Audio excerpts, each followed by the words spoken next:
Hello, good morning! Another day, another vlog. So for today's video guys, nagpunta kami sa Indian store kasi bumili kami ng rice and basmati rice kasi yung gusto ng asawa ko guys. And sa Indian store lang kami nakakabili nito. And ayan nga, namimili kami ng rice. Ayan, yung nakuha namin guys is medyo mas mura siya compare yung nakuha namin nung last time.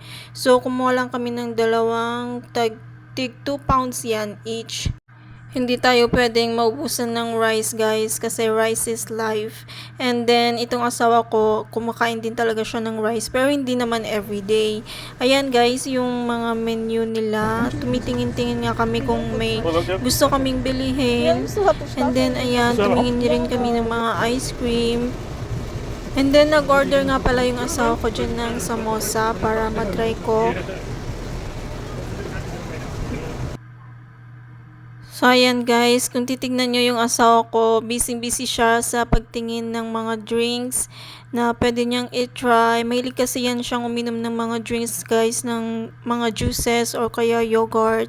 And ito pala yung samosa guys, and malaki rin pala siya, and medyo maamoy siya guys. Marami silang spices na nilagay, pati itong sauce nila guys, amoy mint.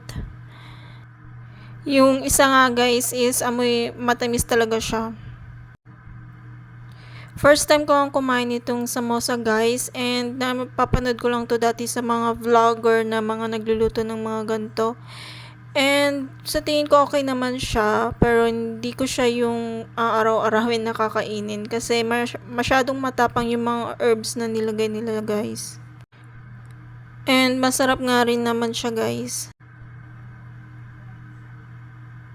So, ayan nga yung itsura ng samosa guys. Marami siyang veggies sa loob. And may mga green peas. And pwedeng-pwede nga to sa mga vegetarian. So, ayan lang guys for today's video. Hope you like our video. Don't forget to subscribe, like, and follow, and share. Bye!